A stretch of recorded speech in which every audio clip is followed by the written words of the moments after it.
Good morning, everyone. It is certainly a pleasure to be here as a guest of the Colloquium and as part of my 3-week visit to the Gold Coast as an international visiting scholar hosted by Bond University and Western University, as the Vice Chancellor spoke about. And I didn't notice right away that he was wearing the Western tie, but I thought that that was a very nice touch. And of course, purple goes with everything. It's definitely a pleasure to be here for this colloquium on community sport, and as Lisa has indicated, that has been my research area.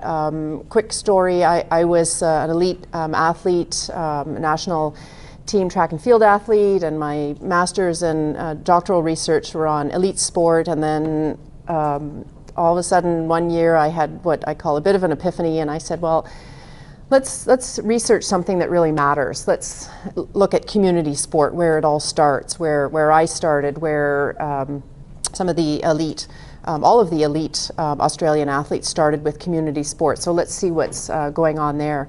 And it's great to be here for this, because when I think community sport and community sport research, I'm not just throwing out these things, but I do think of Australia, and we're still struggling. There's a growing body of research on community sport in Canada, starting to look at that in the United States, but of course their sport development is focused in the school system. And so I just feel that this is sort of a nice stage for me to be coming and talking about community sport in Australia at a colloquium on community sport, where there's lots of people going to be talking about that.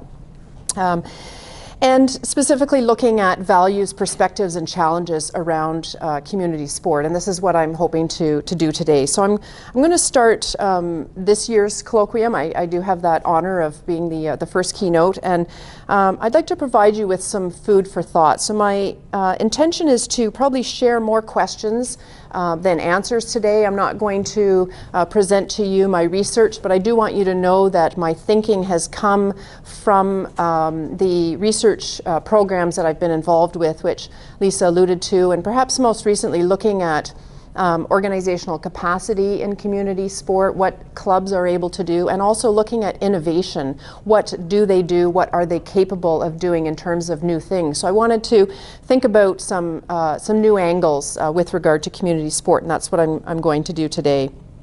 You may already have some answers to the questions that I posed, and I'm not going to comment and cite everything that's been done in the area, but I'll just give sort of a public shout out to those people who are already addressing some of these issues in community sport. I just want to be part of the conversation here.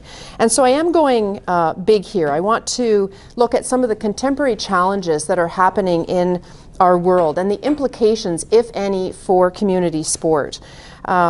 And some of these challenges are being addressed in presentations this afternoon. There's also some challenges that are being presented in sessions that I'm not going to refer to. So I'm just going to be giving perhaps a taste of some of the big world issues.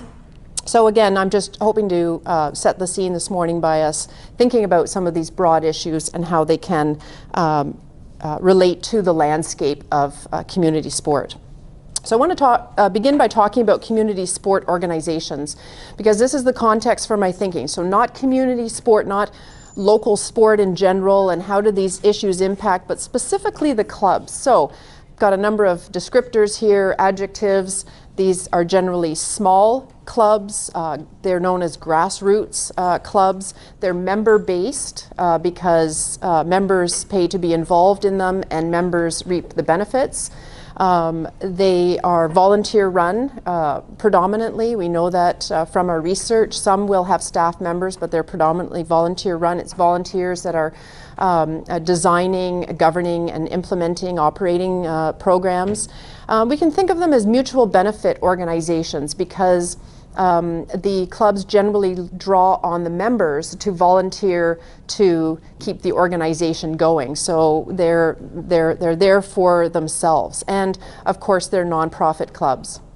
These clubs that we're talking about, I've given some examples here in the photos, perhaps running clubs or athletics clubs. Football, we've got a picture of flag football for kids, swimming, basketball, wheelchair basketball. I'll go with some Canadian examples, and just to get you chilled a little bit, we've got curling, we've got ice hockey, we've got sledge hockey, and you've got your own unique sports in Australia as well. So we're talking about these clubs that offer recreational and competitive sport development programs for children, youth, adults, and senior. And they really do focus on sport development and athlete development, whether it's from physical literacy, learning how to play the game, to do the sport, up to the elite level before they ship them off to a state or a national team program. These clubs rely heavily and predominantly on member fees, and they do rely somewhat on partners, particularly facilities to run their programming, and state sport organizations for their liability coverage, for rules, for sanctioning for events, those sorts of things. But they are small, and they rely heavily on their members. We're seeing some growth in sponsorship, those sorts of things. So I hope you're getting the picture here of the kinds of the clubs that we're talking about, and this is the focus that I want to take. But despite this relative insularity in these clubs, they do not exist in a vacuum. And if we take an open systems perspective that says no organization is completely closed off, it does rely on its external environment. And I think that's an important perspective to take. It's one that I take, and one that I encourage my students to consider right from the get-go. And because of this, we consider that they are shaped by and can also shape the world around them. And so this is the thinking today. From an open systems perspective, these clubs don't operate in a vacuum, even though they are member-based, mutual benefit, small, nonprofit clubs. They exist in a broader world, and we're going to consider that today. So let's think about the broader context of CSOs or clubs. Certainly there are immediate challenges from a range of stakeholders, members, parents, volunteers, partners, state sport organizations, etc. And we could do a whole presentation just on some of the challenges that those immediate stakeholders present to them. But I want to think broader this morning. What world are these CSOs operating within? What forces might they be feeling? What forces are out there? What forces might they be feeling? What pressures? What opportunities do they have? What are threats to the club in this broader context? And so we're going to take a look at the changing world around CSOs and some of the contemporary challenges that they face in this bigger world. So I'm going to lighten things up just for a moment here before we look at some of these contemporary challenges and issues, which can be heavy. Let's just take a moment to consider our changing world. So in 1967, 50 years ago, Canada turned 100. So we're 150 this year. It's a sesquicentennial or something, some word like that. So lots going on about that. Also, 50 years ago, and not since, the Maple Leafs won the Stanley Cup. Anybody? Where's my Windsor friend? Is he here? So it's a joke, right? It's the Maple Leafs. That's Toronto's team, and they can't win. They haven't won since 1967. There's been songs written about it. 50 years ago was the first Super Bowl. And of course, we've just come off watching that, and Lady Gaga, etc. Muhammad Ali was stripped of his boxing world title for refusing to be inducted into the US Army. The Beatles released Sgt. Pepper Lonely Hearts Club Band. Okay, so some of you have no idea what I'm talking about, but some of us, we know this. The world population was 3.5 million with a growth rate of 2.1%. In 1997, just 20 years ago, I could say my daughter was born, but that wasn't that important, Hong Kong returned to Chinese rule. You may remember that. The Kyoto Protocol Agreement on Global Warming was signed by 150 countries, and of course we've seen the fluctuations in that. El Nino forms near Australia. I remember that. Population has grown to 5.9 million, but the growth rate has slowed to 1.3. So not all change is moving forward. Some change is slowing down, and that's change as well. 2007, 10 years ago, we could say a long 10 years or a mere 10 years. The first iPhone, can you believe that? It seems like it's been around forever, but it hasn't. I remember not having a cell phone at all. The Mitchell report shows widespread use of anabolic steroids and human growth hormone in Major League Baseball. And we think of the changes that have happened since then. The Tesla Roadster was introduced at car shows, and of course they're on the road now. I'm assuming they're on the road in Australia, are they? Do you have Teslas on the road? A little bit? Yeah. Yeah. The final Harry Potter book is published. The final one is published. Doesn't that seem crazy? And of course we've moved on from that. Population 6.7 million. The growth rate continues to slow down, 1.2%. So some of the changes. In general today, people are better educated and they have had longer education. So more people have better education. Education's taking longer. More cash resources are going to service industry goods. So the service industry is really growing.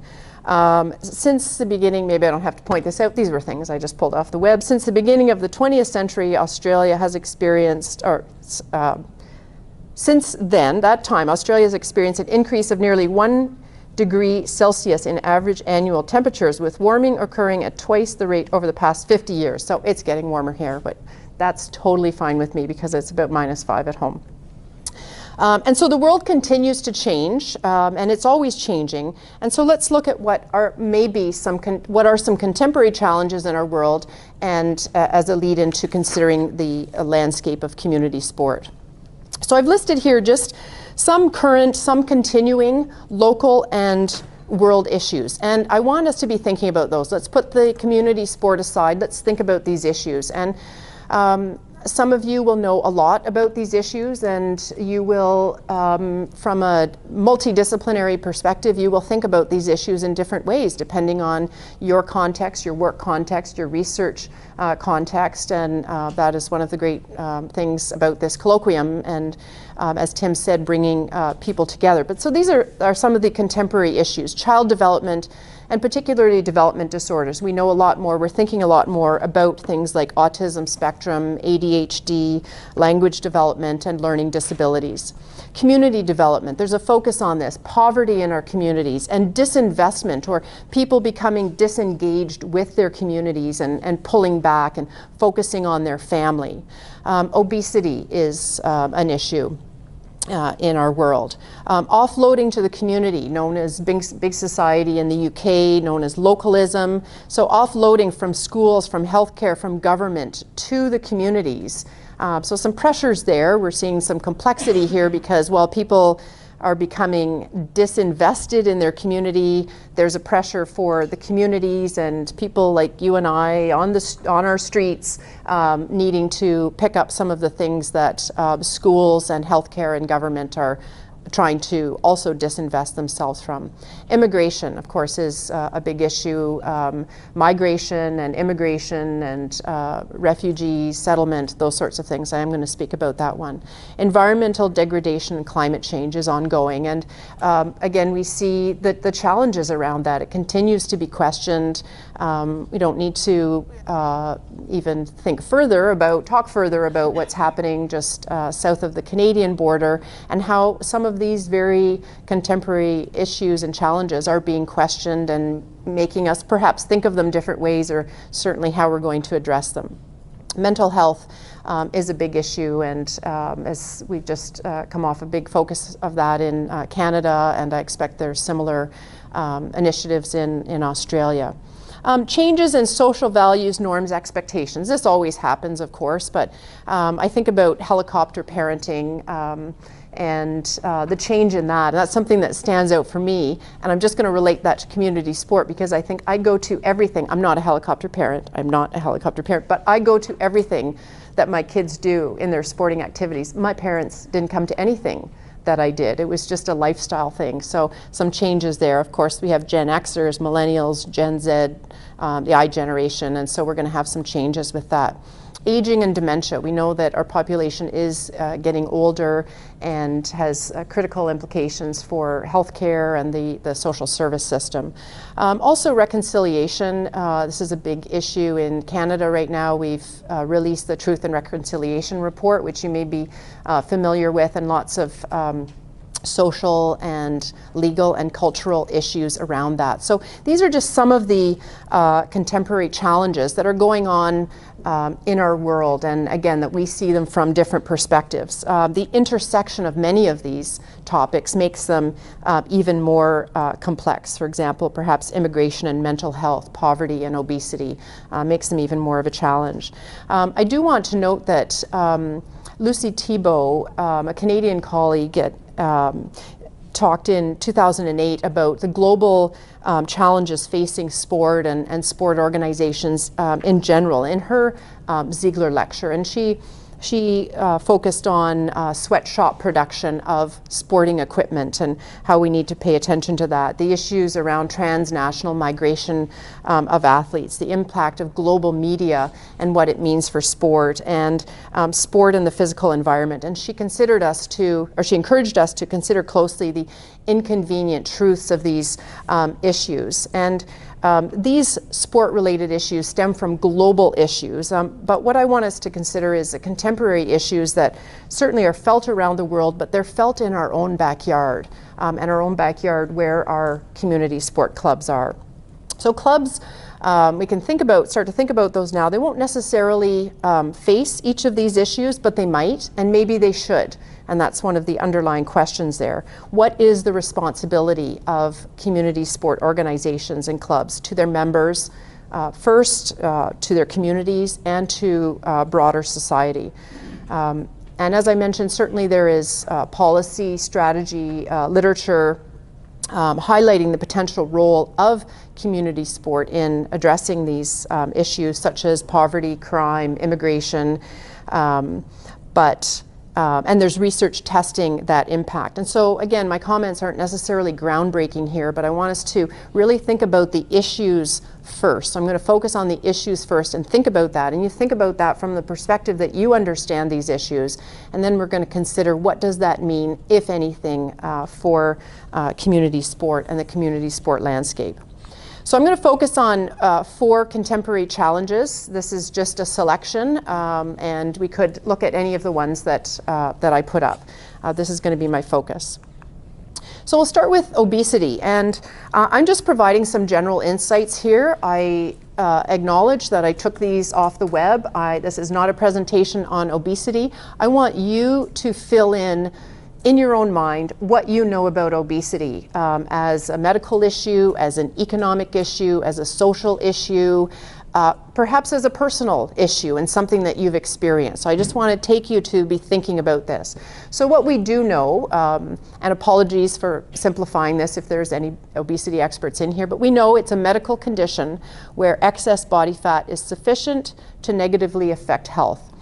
We do need to think about a continuum from healthy body fat and weight to overweight to obesity. So when we think about obesity, we need to think about it along a continuum. It's caused by a combination of food intake, lack of physical activity, and genetics.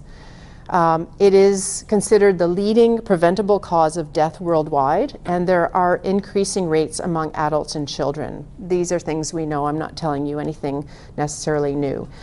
There's a tremendous economic and social cost to obesity and the upper end of the weight spectrum, and of course obesity is stigmatized in the Western world. So what are we doing about obesity in our world? Well, there are local, regional, national, international policies and strategies that focus on food intake and nutrition, physical activity requirements. If we look at the documentation around that, the policies, the strategies, this is what it's focused on. We see support, but also what can we do for prevention, intervention, those sorts of things. There's education around it. There's programming. There's funding that's being put into it. Some examples, community-based prevention and intervention programs we see through public health sector and our public health agencies. We see social marketing campaigns around health promotion, and again, quite a range of those things. Importantly, there are targets and there are guidelines because this is a medical condition, and so we understand that we can, to some extent, change the human body through certain interventions with certain targets, with certain guidelines to address this particular issue. So what might be a role of or for CSOs? So both, there's a potential role and there's an expected role. Some of this is stated in policies and strategy. Some of it is maybe intuitive. There could be a role in individual intervention, so in programs that are offered to help individuals, to help the community, and to be involved with public action that's going on, whether it's the message that's going out, whether it's programming, those sorts of things. We can think about how CSOs might be involved. So example, through physical activity programs, through nutrition information, through role modeling in these clubs, for family engagement opportunities. We need to think about, I very simplified, could have done this the whole lecture just on obesity, but we think of some of the strategies and initiatives that are used to manage obesity and manage obesity as a social challenge, and what might be done in our community sport organizations, if anything. So I put this up for consideration. What role do CSOs have, if any, in, for example, these are just sample questions, in helping individuals meet their health goals, including weight control? Is that an issue? Is that done? Should it be done? Do CSOs have or accept a responsibility to meet physical activity requirements, such as are clearly laid out with, there's always fine-tuning going on, physical activity requirements around minimum activity levels that would be associated with healthy weight? Are CSOs even aware of these requirements? Do their programs meet these needs? Is there a role for coaches in healthy sport programming and other key stakeholders? Are there barriers to participation of overweight and obese individuals? Is there bias and stigmatization in the club around obesity? Is there a role for key stakeholders and partners in the promotion of healthy weight in CSO programs and services? So taking this particular challenge that exists and is being dealt with from in different contexts, from different perspectives, what might be a role for our community sport organizations, if any? Second issue is immigration. So what we know is that there are record numbers of international migrants worldwide. There's growth in south-south migration, so individuals are moving from southern countries in the southern world to the southern world, and south to north remains steady. Nearly 1 in 5 immigrants live in the 20 largest cities. There are currently record numbers of forced displacement migrants. Almost 1/3 of first-time asylum migrants to the European Union were minors. And you can fill in the blanks with all the other statistics in there. I've just sort of pulled out a few. Public opinion towards migration is generally more favorable globally than it was before. A few exceptions in our world, of course. The challenges of immigration, integration, and these are our social challenges: integration, health, poverty, isolation, language, employment, racism. But the benefits of immigration, the diversity that it creates, population stability or growth, and economic stability and growth that can go along with that. And so how is this being addressed? Some of the different ways. Well, a human rights code in a country. We have that in Canada. I'm assuming you have one in Australia. I didn't look it up, I must admit. Local, regional, national policies and strategies around the settlement of newcomers. A focus on multiculturalism versus monoculturalism. Multiculturalism where there's welcome and support for individuals maintaining their own culture within a country, and we are seeing this in Australia and Canada. There's actually a move to monoculturalism in countries like Netherlands and Denmark, where it's more of a, there needs to be a assimilation and everyone becoming similar. So these are some of the issues that we're facing: immigration, and this is what's happening. These are the broader world issues. And to address these, of course, we know of social services, there's programs, there's funding put in place to assist with immigration, to assist with some of the challenges that are listed here, and to try to capitalize on the benefits of immigration. So what might be a role of CSOs, or a role for CSOs? Well, research has indicated that sport, and community sports specifically, there has been research done, a place for acculturation and integration of individuals, a place where social and cultural capital can be developed, where people can learn about the norms and the expectations of a society, of an age group around a particular sport, and given them the opportunity to develop their language and to integrate socially. And so there is an opportunity in sport for that. CSOs should be expected, of course, to adhere to the Human Rights Code that applies to them in their country, multiculturalism policies, if there are those. If there's monoculturalism policies, then they're expected to link to those as well.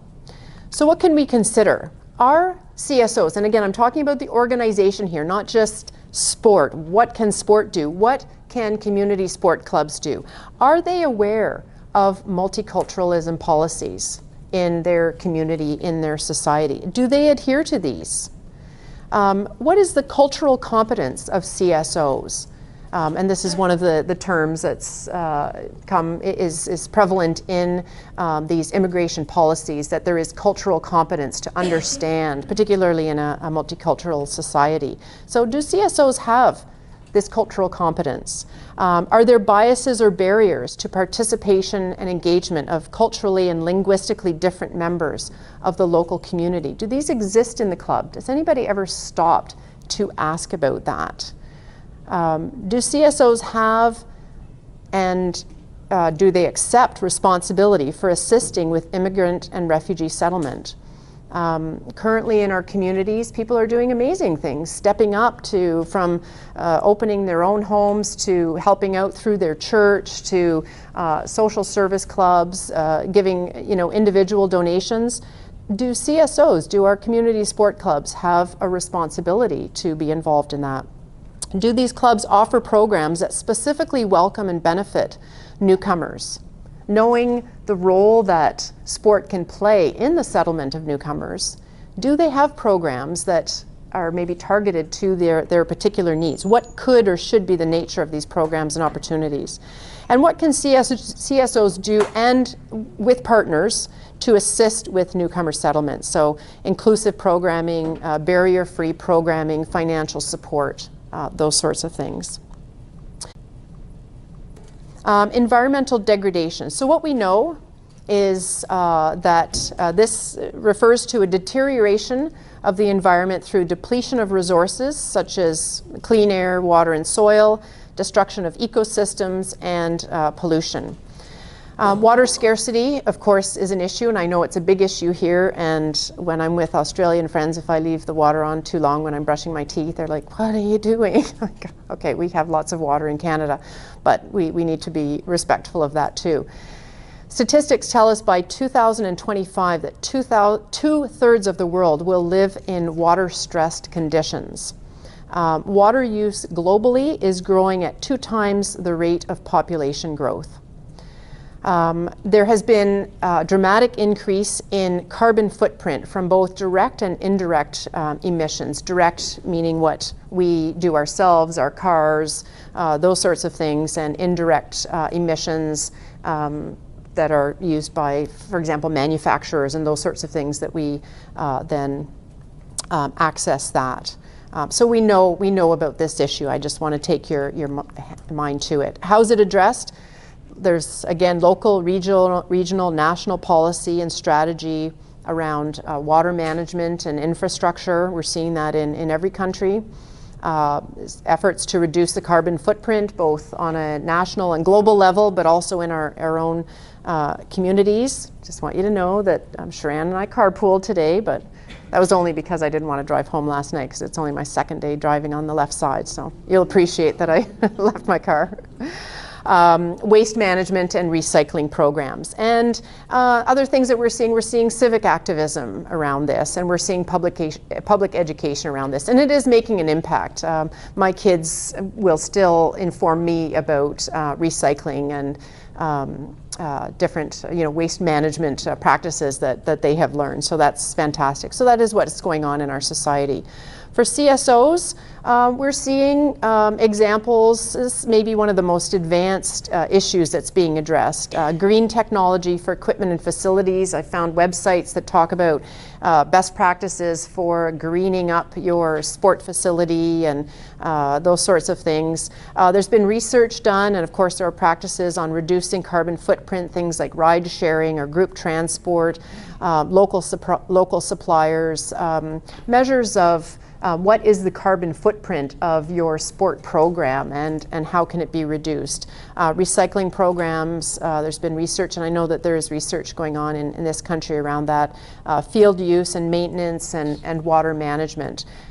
So there's work being done in this area, work specifically looking at the role of and for community sport organizations. But some questions to consider. What is CSO's awareness of environmental issues around their sport, and maybe particularly around their sport, if they may be unique to a sport? Do CSOs have environmental sustainability policy? Do they do environmental planning? What action or practices are related to their own and or local policies? So they have policies, but are they actually doing these things? And what might be the barriers to some of these things? Are the club board, are members involved in this? Or is this just sort of a decision at the top and we'll make this happen? Or is there a culture of green within clubs? Is there a commitment to environmental sustainability? Are there partners, or could there be partners in this practice? And does the CSO promote knowledge and appreciation of the environment? So part of the education of the club, education through the club, and particularly with some environmentally risky sports, where there may be heavy water use, where there may be heavy field use, where there may be a need to tamper with the ecosystems that are around us. Is that going on? Should that be going on? And the final issue I want to look at is mental health and mental illness. So what we know about this is that mental health refers to psychological well-being and an absence of mental illness, which is an alteration in thinking, mood, behavior that's associated with distress or impaired functioning. So things like stress, depression, and anxiety. This is complicated. Mental health, mental illness is very complicated. And it is valuable to think about mental health along a continuum. It's not a black and white health, illness, but along a continuum. Just some statistics. A quarter of US adults have been diagnosed with some mental disorder. Diagnosed, meaning that they have sought help, they've had an official diagnosis. 25%. So how many more are dealing with this? Of course, with the other issues as well, substantial economic and social costs. We know that mental illness can be treated effectively to different levels, and that stigma and discrimination is one of the greatest barriers to dealing with this particular issue. How is it being addressed? Many of you know these aspects and could inform this discussion. Local, regional, national policy and strategy, things like promoting mental health and preventing mental illness, reducing the impact of mental disorders, assuring the rights of people with mental illness. And I actually drew those points from the Australian national mental health policy. This is done through programs and services for prevention, for intervention support, and we're familiar with those through our research, through the work that we do, and from personal experience. This is all around us. And there's also growing public education around it, challenging because it is a complex topic. So what role of and for community sport organizations? Well, research tells us that in sport, the social context, the physical activity, and the action may be positive forces for mental health. As I was looking into this further, just so I could give a little bit of an informed presentation, that's actually questionable around young people. And there have been criticisms of the research design in terms of understanding the role of sport for mental health, for mental wellness, and probably because it's confounded with what they are doing otherwise, such as screen time. There is more solid and consistent support for it around adults and the role of sport and physical activity as a positive force for mental health. But we have to remember the downside, because in sport, exclusion, power differentials and abuse, performance anxiety, perhaps several other factors can be negative forces for mental well-being. And research supports this. So there's two sides to this in terms of the role of sports. So for consideration, do CSOs have a policy or an intervention plan for participant and volunteer mental well-being? Let's not just think about the participants, but let's think about the volunteers that are so critical in these clubs. Do they have a policy around mental health, mental well-being, mental illness? Is there an intervention plan if there's a crisis? What is the role and expectations of club leaders, so board members, the leaders of the club, the coaches, with regard to mental illness prevention and intervention? Do they have a role? Do they have a responsibility? If they do, is some education or training required? Is it undertaken? What's sort of the landscape around this, and what should be the role for community sport clubs? Are CSO programs a more positive or negative force for mental health? So again, research has been done, but it's generally done outside the community sport club context. I would do a survey here and say, so what's your physical activity? What sport? Are you in a club? What do you do? How does that make you feel?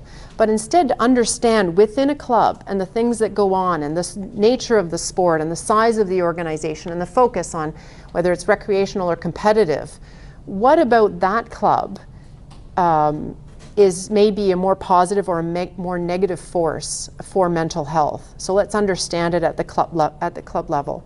And what partners, who may be partners? Are there partners in establishing, promoting, maintaining a mentally healthy environment in sport clubs?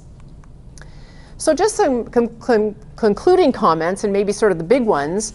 What can and what should community sport organizations do? Should they do anything? Is this their thing? Is this outside their domain? Leave well enough alone? Or should they be involved in these contemporary challenges that are all around us, that we are all thinking about, at least some of these, some of the time, if not all of the time? What about community sport organizations? Do they have a role here? What do they want to do? Do they want to do anything? There is evidence that CSOs have a civic footprint and social engagement, and we're starting to see that recently. There's research looking at that they're not just about sport, and it's kind of coming from the direction of sport being a character builder, but is it just sport? Maybe they could be doing more. Maybe they should be giving back to the community. And so we're seeing programs, maybe you've been involved in some, or you have family involved in some, where the local hockey club goes and volunteers at the food bank, or they raise money to send sports equipment to Africa, those sorts of things. So we are seeing that in some clubs, that there is this civic footprint, as it's referred to, and this sense of social engagement. So would this be a new role for these clubs? Would this be an additional role? Would this be a top-down or bottom-up? These are things that we already think about with community sport. Top-down meaning the state organizations say, thou shalt do this. And research that I have done has talked about the barriers, the challenges to that when they are told, this is what you have to do. And they say, we do what we want to do. Maybe it's going to be more effective as a bottom-up process. It has to start with the club, and they're going to say, this is what we're going to do, and it builds. These are some implications of clubs wanting to get involved in these issues and address these issues. Where is that going to come from? Do they have the capacity to do this? And from my own work and a framework that I use, do they have the human resources to do this? The energy, the skills, the competence to do this? Do they have the finances if there's a cost around environmental sustainability? Do they have the finances to do this? Do they have the infrastructure in place to change their programs, to add new programs to address some of these things? Do they do sufficient planning to work this in? And do they have the partnerships and the networks that would allow this to happen? In all of this, to me, this is really requires interdisciplinary thinking, and it requires interdisciplinary research. And perhaps that's one of the challenges that we haven't talked about these things before, is because we don't think of it from different perspectives. And I'll use the example of obesity because there's a lot of research being done, and I expect there's research being done within the Faculty of Medicine here, but does that ever cross over? And I know I have colleagues that say, oh, we look at physical activity in sport clubs and how great it is.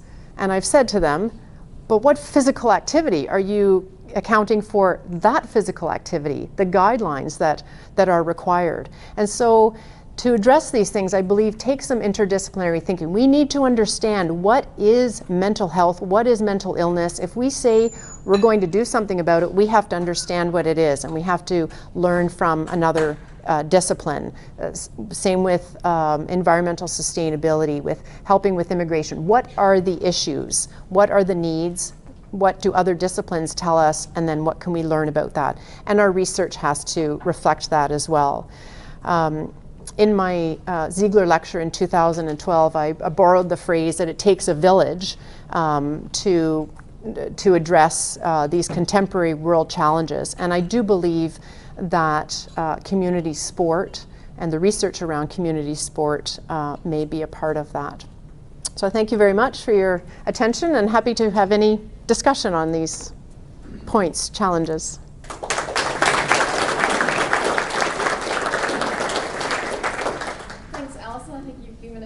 Quite a bit to think about, and those from government and community organisations, you now realise how big your job actually is, and we appreciate how big your job is. So I'll open it to the floor. Being a colloquium, it's about discussion. If you have a question for Alison, or even if you can answer one of the questions she threw out at you, that would be even better. So yeah, just raise your hands, and Alison, you have about 15 minutes for questions. Yes. My name is Krishna. I'm an academic staff in urban planning. So I come from a little bit of a different background, not sports science, but I can see a lot of parallels between planning and what you talked about in terms of the challenges of community-based organizations like CSOs. I think I speak from my planning background that many community organizations have this challenge of being very fragmented, small scale, ad hoc. They are very much close to the community, but they have limited resources, and also this whole process of corporatization of these community organizations because they have lack of funding, that they need support from bigger organizations. So in that context, the kind of things you want to do, I think those are really very big challenges. What do you think are the needs of the governance structure of these organizations? How do you see the role of if it is a CSO, what are the different roles of the boards? How is the governance I'm looking at? How do you the governance internally as well as governance in terms of partnership and well, I think I said I wasn't going to come up with any answers, but more questions. I think, you know, one of the big issues is, the big questions is whether these things should be addressed, or do they leave well enough alone? And I don't have the answer for that, and I don't want to say that, yes, this is what they should do. I think it's up to clubs. But it's important to recognize, because there could be people within those clubs on the board, participants, or that want to be in, that are experiencing some of these challenges. So what do we do about that? And I think that the clubs need to have this broader perspective that they can draw from different disciplines. So it can be very intimidating to go to an urban planning website, and particularly around government, and there's going to be words that they don't understand, and so somehow we have to allow the dialogue to happen. And I think this kind of thing is a start. So if this was, and maybe this is a presentation, there may be some mental health experts in here, and I hope that you would sort of go, gosh, community sport, I never thought about that. Maybe that's a really good venue for us to get our message. So it has to go both ways. But it's around the dialogue, and it's around the language, and the language that the different groups use. And so even, I apologize, the language that I've used in some of this presentation is probably, maybe some of it's even dated. I mean, that, you know, environmental degradation, I had to look that up to see, yeah, that's what I want to talk about here, when, like, there's, you know, garbage and the air's bad, and okay, it's called environmental degradation.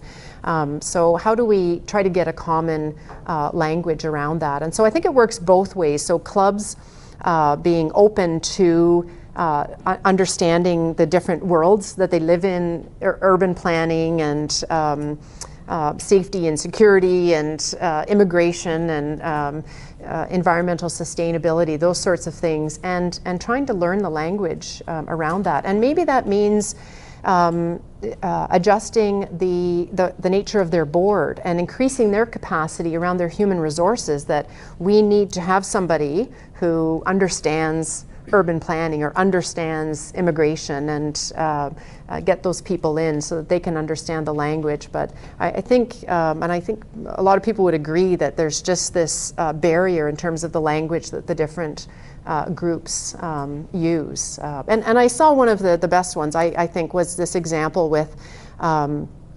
obesity, and I'm using that term, and I do want to think about this on a continuum. And there's several research projects going with some big data looking at participation in clubs, and participation is just, well, I'm a member.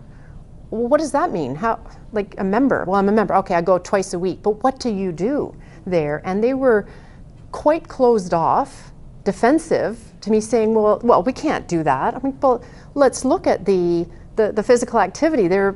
I don't know what they're doing actually, but they're doing monitors, and they're testing heart rate and steps and those sorts of things. Why can't we do that and take that to community sport? There should be no reason. It's a big project, I realize that, but I think there's people here with some money. So that's what needs to be done, to make those two coincide, so we can see, is community sport a good place for dealing with weight control issues? I mean, that very first question that I put up, do CSOs have a responsibility for individuals, you know, weight control issues?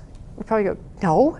But if you ask people, why do they do sport and physical activity, certainly adults, is for weight control, but the clubs don't pay attention to that. So anyway, I'm going a long way, but I think it's differences in language. We don't speak the same language, and we are afraid to go over to that other discipline.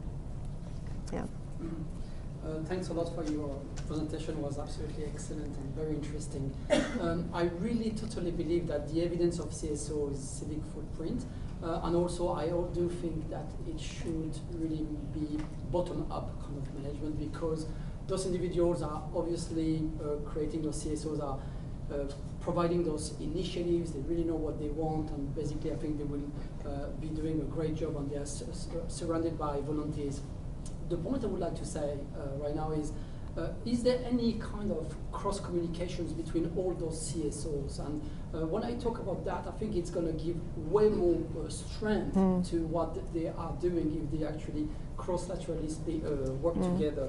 And there is a particular scheme that I actually was really kind of curious to look at the the progress was the community visiting scheme. A little bit different, but it was a kind of initiative back in Europe where young people were actually motivated to go to aged care individuals, and that cross-link actually come up with absolutely fantastic results, because those young people were going there, living with those elderly people for 2 or 3 days during the week, and actually the program was so successful that some of them actually lived in with them like permanently, and the outcome and the positiveness of all of this was that the social interactions were just absolutely magic for the old people. They were also engaged in sport activities with those young individuals that were actually considered as family, and it was absolutely well shown that it was against, for example, mental health problems. So there was absolutely a positive effect against dementia, for example, when they were doing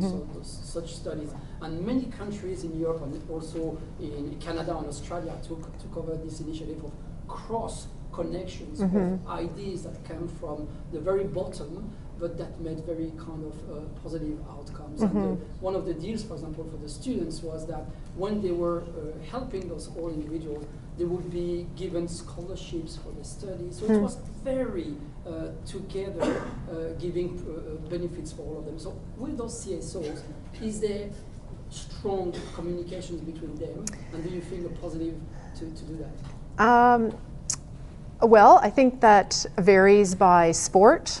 It probably varies by region. I'm becoming familiar that in Australia, I was speaking about this last night, that first of all, the Queensland government will offer workshops to CSOs, and so many of them show up. So that does not happen in my province at all. And in some research that I've done, one study we did focus groups.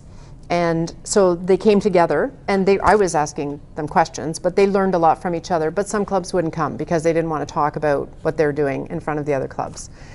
So there is some variation there. But what I can say is that in the research that I've done on innovation in community sport, one of the driving factors for that is whether another club is doing it. So it's a marketing, it's almost an economic sort of thing. Well, they're doing it, so we better do it as well, even if we've never done it before, and that's how they pick up on it. So as far as them talking together, not so much, but I do agree that the bottom up, if it comes from themselves, certainly there has to be a champion, innovation champion, not a sport champion, in the club driving this. But I just wonder with some of these issues where there's already such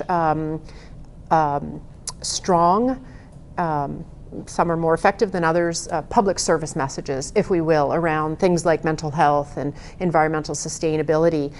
If those can be brought, so I'm talking top down, but then there has to be the buy-in, and maybe they do it the way that they need to do it. So I don't know, it's very dependent whether there's the sort of the cross talk going on between the clubs. But I would think with some of these issues, which are social issues, so the environmental sustainability, I mean, really they're doing it because it's the right thing to do. Just as we try to do it as individuals, it's the right thing to do. And so it's not necessarily some marketing ploy and we're going to pull them from, you know, that other club to come and join our club. It's the right thing to do. So it could be a good context, a likely context for some of the crosstalk. This is what we're doing around some mental health initiatives in our club, and I could see some opportunities with that because it's a bigger social, it's bigger than any of these clubs, and so maybe they can join together on that. Yeah, I'm gonna look for that now to see if I see some of those things going on. Mm-hmm. Yes. Thank you for your presentation. I spoke to someone last week that's in North America that said that they try to keep people out of their lane. That was the language that they used. They sort of said, "This is what I do. I stay out of his lane. He stays out of my lane." And it was in college sport, so I guess it's a pretty protected environment. But in terms of collaboration, you spoke about 4 key areas there. In sport, we're not the experts in those areas, but there are different portfolios of government ministries, for example, that maybe do have the information that when we do the government workshops, it's only a sport person that comes in to talk about sport governance. Is there an openness in the community sport organisations to allow a health expert or a community youth expert or an environmental expert to come in to talk to them about these things? Because At we don't know. yeah, at the club level? Or just in whatever medium it can be. And Yeah. talking about that collaboration. Yeah. With the my experience at the government, the provincial ministry, there was a drive. It could be the particular government in at the time that there is some of this cross-talk, but at the same time they had to be very careful about not stepping on each other's toes. So if we were going to talk about mental health in sport, then the health minister gets to talk first because mental health came before sport. But if it's sport and mental health, then the sport minister gets to talk before that sort of thing. So it's sort of in lanes, but they're maybe running a 1500, so there's, it's not a sprint, right, where you have to stay in your lane. They're sort of moving in and out. And I don't know enough about that, but some experience I have, I could see there being potential for that, and that's maybe where it needs to start, is at the government level and the provincial or state government level, where at the policy level, where there is this talk, and what more information do we need? And I mean, these are maybe some granting opportunities where we say, we're going to support you to do this research on sport, but you must be looking at healthy sport and taking in the health aspect of it, not just sport and staying in your lane. You have to cross over there.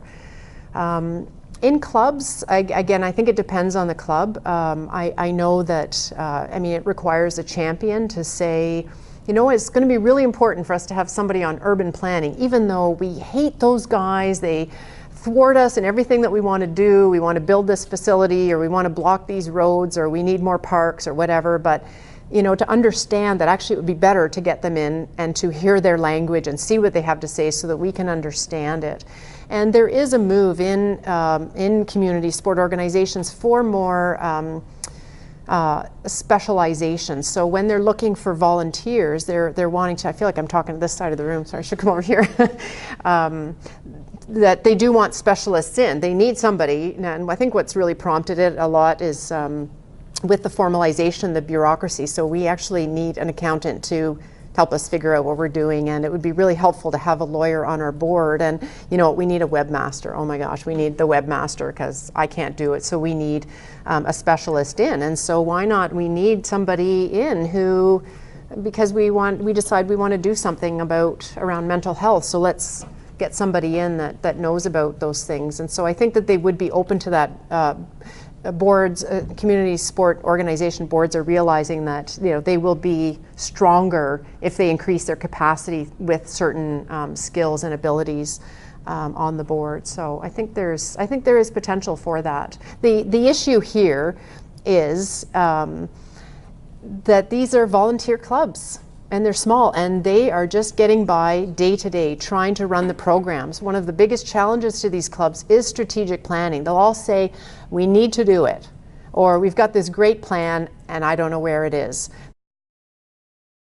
Facilities booked, get the kids registered, make sure they're getting their forms signed, and all those sorts of things. So it's not even necessarily going to happen. They may say, we can't manage this. But I think these issues are encroaching. That sounds negative, but there are newcomers coming to our sport club saying, I would like to learn hockey. We have that in Canada. I want to learn how to skate because I see all you Canadians skate. So that's important to me because I'm going to learn the language and I'm going to learn what Canadians do, or I want to learn how to ski. And so what do? They're coming to the door. We know by statistics, participants, members of sport clubs will have mental health issues. And so is that the place that they should be addressed? Maybe not, but there should be an awareness, and maybe what is hurting that, what's a negative force. So these issues are encroaching, and so at the least this is maybe a heads up to community clubs to say, maybe you don't think you need to do it, maybe you don't want to do it, but you're going to have to do it. You have to you know, address environmental sustainability, you're going to come across mental illness, obesity. There's maybe a lot of potential there for you to expand your programming. So these can be opportunities and challenges that they face. Just have one. Anthony, did you still have your Yeah, last I was- question? Very short, and then we'll Okay. pick this up. Save your questions for this afternoon's forum, so get tweeting people. No, you're right. I was just going to follow up, Alison, with the comment that the ability of these little clubs to do very much proactively is very small. Mm-hmm. Struggling week to week just to put the team on the park. I'd be interested, and perhaps we can do this afternoon, for those who are here from government departments that provide funding, money talks. So if you're providing money to clubs, Mm-hmm. it's on the condition that you will do something. And in Australia in the last 10 years, we've seen that where at a national level, the Australian Sports Commission has said, as a matter of policy, we want to impose change on you in terms of governance, how you put your boards together in terms of skill mix, gender mix, etc., etc. And the funding is tied to that. Mm-hmm. There's a whole series of targets, and if you want our money, you have to meet that. Now that's at a national level. Mm-hmm. There are state departments represented here. They hand out money to community sport. The network of these clubs is already in place. Governments don't have to build that, Mm-hmm.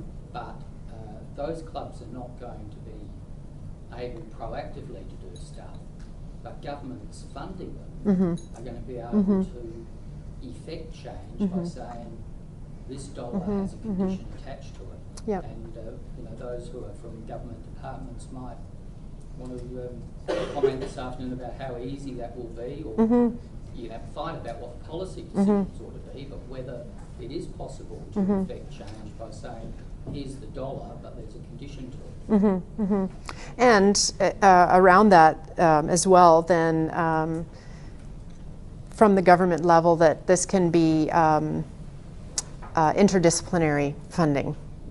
Is that a new word? Let's write that down. Interdisciplinary funding, so that it's not just coming from, say, a sport ministry saying you must do this, but it's with this insight and knowledge that we've brought from the health ministry around mental health, because this is the way to do it, not just going to grab, we're making sure that we don't yell at the kids, so it's all good. There, we've addressed mental health. No, you know, to have some understanding about that, and I think there's some maybe exciting possibilities there, but yes, I suggest we let the government people talk this afternoon about whether that could happen. That gives them time to think about it. I know, that's not fair.